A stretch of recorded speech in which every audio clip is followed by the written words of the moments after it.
जरा सोचिए, एक ऐसी दुनिया जहां पहिया नहीं था, लोहा भी नहीं था, फिर भी उस जमाने के इंसानों ने पत्थर के ऐसे पहाड़ बना दिए जो मानो आसमान छू रहे हों। हाँ, ये कहानी है प्राचीन मिस्र की और उनके बनाए उन अजूबों की जो आज भी हमें हैरान करते हैं।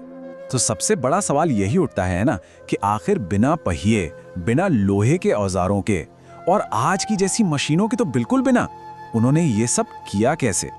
ये एक ऐसी पहेली है, सच कहूं तो, जो आज भी बड़े बड़े इतिहासकारों को सोचने पर मजबूर कर देती है। अच्छा, तो इस पहेली को सुलझाने के लिए ना हमें जरा समय में पीछे चलना होगा, बहुत पीछे। एक ऐसे वक्त में जब सहारा रेगिस्तान नहीं बल्कि एक हरा भरा खूबसूरत स्वर्ग हुआ करता था। देखिए, आज से करीब 11,000 साल पहले की बात है। जिसे हम आज सहारा रेगिस्तान के नाम से जानते हैं, वो असल में एक हरा भरा मैदान था। सोचिए, झीलें थीं और शिकारी कबीले वहां आराम से घूमते थे। लेकिन फिर कुदरत ने एक बड़ी करवट ली, मौसम बदलने लगा और वो हरा भरा स्वर्ग धीरे धीरे रेगिस्तान में तब्दील हो गया। अब पानी की तलाश में ये लोग एक ही जगह जा सकते थे, एक नदी की ओर भागे, और वो नदी थी जीवन देने वाली नील नदी। और देखिए, नील नदी सिर्फ पानी का जरिया नहीं थी, ये तो एक वरदान थी। हर साल जब नदी में बाढ़ आती थी तो वो अपने पीछे उपजाऊ काली मिट्टी की एक मोटी परत छोड़ जाती थी। मिस्र के लोगों ने इस जमीन को नाम दिया केमेट, जिसका मतलब है काली भूमि। और यकीन मानिए, यही काली मिट्टी उनकी महान सभ्यता की असली बुनियाद बनी। वहां उन्होंने एक कमाल की चीज देखी। उन्होंने पाया कि जब जंगली अनाज के दाने इस काली मिट्टी पर गिरते हैं तो अपने आप फसल उगाती है, और बस यहीं से खेती का जन्म हुआ।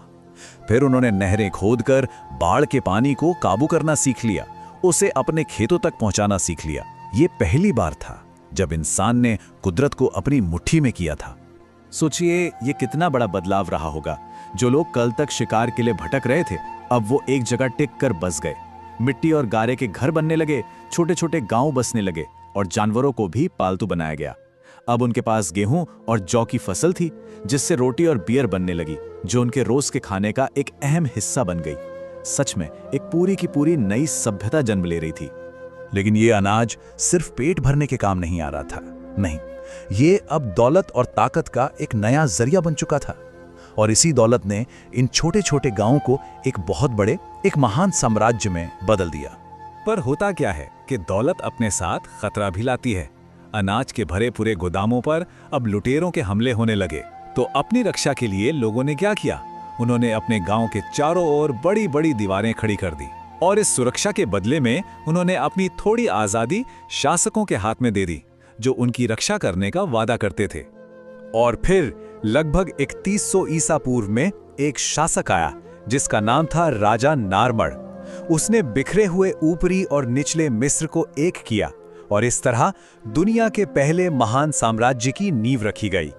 अब देखिए, इतना बड़ा साम्राज्य, इतना सारा अनाज का भंडार, इसका हिसाब किताब कैसे रखा जाए? इसी जरूरत ने एक बहुत ही शानदार आविष्कार को जन्म दिया, और वो था हायरोग्लिफिक्स, यानी चित्रों से बनी एक भाषा। इससे वो हर चीज का रिकॉर्ड रख सकते थे, अनाज पर लगने वाले टैक्स से लेकर बड़े बड़े व्यापार के सौदों तक। नील नदी अब सिर्फ एक नदी नहीं थी, वो तो दुनिया का सबसे व्यस्त ट्रेड हाईवे बन चुकी थी। मिस्र की नावें अपना अनाज और कपड़ा लेकर दूर दूर के देशों तक जाती, और बदले में क्या लाती? सोना, कीमती लकड़ी और तांबा। देखते ही देखते मिस्र दुनिया का सबसे अमीर देश बन चुका था। और यही दौलत और साथ में एक बहुत ही गहरा धार्मिक विश्वास, इन्हीं दोनों चीजों ने उन विशाल पिरामिडों की नींव रखी, जो एक राजा की अमरता की खोज का सबसे बड़ा प्रतीक थे।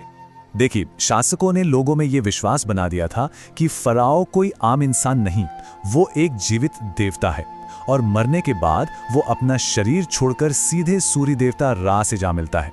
उनका मानना था कि अगर फराओ के शरीर को किसी भी तरह का नुकसान पहुंचा या उसे सुरक्षित नहीं रखा गया तो देवता नाराज हो जाएंगे, नील नदी सूख जाएगी और पूरे मिस्र पर भारी विपत्ति आ जाएगी। तो इसकी शुरुआत हुई मस्तबा से। ये मिट्टी की ईंटों से बनी साधारण कब्रें होती थी। फिर एक महान आर्किटेक्ट आया, इम्होटेप। उसने पत्थरों को एक के ऊपर एक रखकर दुनिया का पहला स्टेप पिरामिड बना डाला। इसके बाद एक सीधा स्मूथ पिरामिड बनाने की कोशिश हुई, लेकिन हिसाब किताब में थोड़ी गड़बड़ हो गई और उससे बना बेंट पिरामिड। लेकिन वो रुके नहीं और आखिरकार अपनी गलतियों से सीखते हुए उन्होंने बनाया पहला एकदम परफेक्ट चिकना पिरामिड, जिसे हम रेड पिरामिड कहते हैं। और फिर आता है गीजा का महान पिरामिड।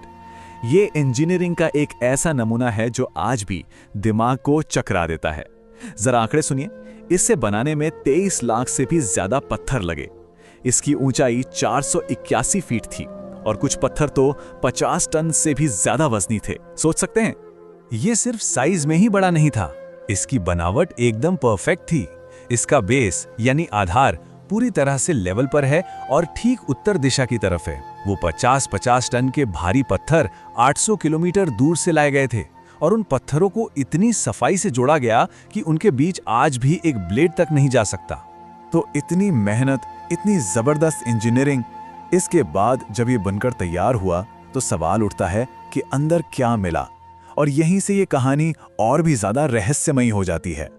देखिए, फराओ के शरीर को हमेशा के लिए सुरक्षित रखने के लिए एक बहुत ही जटिल प्रक्रिया अपनाई जाती थी। सबसे पहले दिमाग को नाक के रास्ते एक हुक से निकाला जाता था, फिर दिल को छोड़कर शरीर के बाकी सभी अंग निकाल दिए जाते थे। इसके बाद शरीर को 40 दिनों तक नाट्रॉन नाम के एक खास नमक में सुखाया जाता और आखिर में हजारों मीटर लंबी लिनन की पट्टियों में लपेट दिया जाता था। लेकिन जब हजारों साल बाद खोजकर्ताओं ने महान पिरामिड के दिल यानी किंग्स चेंबर का दरवाजा खोला तो वे हैरान रह गए। अंदर कुछ भी नहीं था, न कोई ममी, न कोई खजाना, बिल्कुल खाली। तो क्या ये इतना बड़ा पत्थर का पहाड़ सिर्फ एक खाली कमरे के लिए बनाया गया था? अब एक थ्योरी ये भी कहती है कि पिरामिड सिर्फ कब्रें नहीं थी, बल्कि ये तो धरती पर बनाए गए सितारों के नक्शे थे। गीजा के जो 3 पिरामिड है वो आसमान में ओरियन बेल्ट के 3 तारों की एकदम सटीक नकल है। और मिस्र के लोग ओरियन तारा मंडल को मृत्यु के बाद के देवता ओसिरिस का घर मानते थे। तो क्या ये फराओं को सितारों तक पहुंचाने का एक रास्ता था? और ये रहस्य आज भी बना हुआ है। हाल ही में एक रोबोट ने पिरामिड के अंदर एक बहुत ही पतली सुरंग में एक गुप्त दरवाजा खोजा है और जब उस दरवाजे के पार झांका गया तो उसके पीछे एक और दरवाजा मिला। तो सवाल ये है कि इन बंद दरवाजों के पीछे क्या छिपा है? क्या वो फराओ का खोया हुआ खजाना है या कोई ऐसी तकनीक, कोई ऐसी जानकारी जो हमारे इतिहास की पूरी समझ को हमेशा के लिए बदल के रख दे? शायद ये एक ऐसा राज है जिसे पिरामिड हमेशा हमेशा के लिए अपने सीने में दफन ही रखेगा।